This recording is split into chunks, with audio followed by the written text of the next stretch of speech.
kahit sino pwede naman daw mangarap. Yan ang sagot ni DILG Secretary Mar Rojas sa pag-asa ni Vice President Jejomar Binay na makukuha niya ang suporta ni Pangulong Aquino sa eleksyon.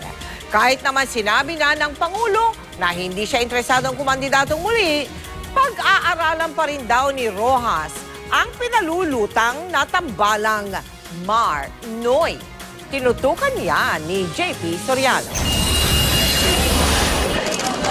4 na buwan bago ang paghahain ng COC o Certificate of Candidacy o ang opisyal na pagdedeklara ng kandidatura, wala pang malinaw na deklarasyon si Interior Secretary Mar Rojas sa kanyang plano sa eleksyon 2016. Wala pa ring malinaw na magiging katandem ang sinasabing pambato ng Liberal Party sa pagkapangulo.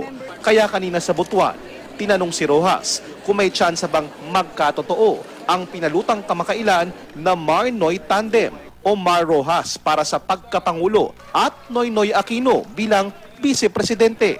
Wala akong alam tungkol dyan, or hindi ko alam yan. Ganun pa man, ang Pangulo na ang Pangulo eh, di ba? So,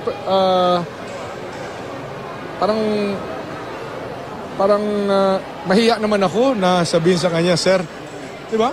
Anyway, pwede ba yun? Hindi ko nga alam kung pwede ba yun sa saligang batas natin. Hindi ko nga alam. Kaya hindi ko naman naiisip pa yan. Pero kung sinasabi ninyo na merong mga ganun, iaaralin natin. Matatandaang noong eleksyon 2010, nagparaya si Rojas sa dapat sana'y standard bearer ng LP para makatakbo bilang Pangulo si Aquino. Sa halip, kumandidato bilang bise ni Aquino si Rojas. Pero ilang beses nang sinabi na Pangulong Aquino na hindi siya tatakbo sa anumang posisyon sa 2016. Pinili naman ni Rojas na sundin ang sarili niyang tiyempo sa pagdedeklara ng kanyang hangarin para sa eleksyon 2016. Sa kabila ng mungkahin ng ilang taga-LP, tulad ni LP Vice Chair at House Speaker Sonny Belmonte, na wag na niya itong patagalin.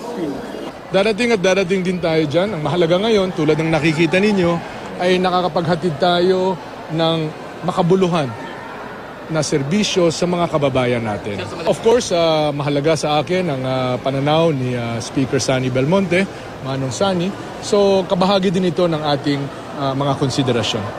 Natanong naman si Rojas sa sinabi ni Vice President Jejomar Binay na umaasa raw na makakakuha ng suporta mula sa Pangulo sa kanyang kandidatura. Karapatan ng bawat mamamayan na mangarap. Karapatan ng bawat mamayan na magkaroon ng pag-asa. Mula Butuan, dumaan si Rojas sa Bukidnon at namigay din siya ng patrol car at nagmaneho ng isang high-ace van mula sa helipad papuntang Kapitolyo. Mula sa Butuan, JP Soriano, nakatutok 24 oras.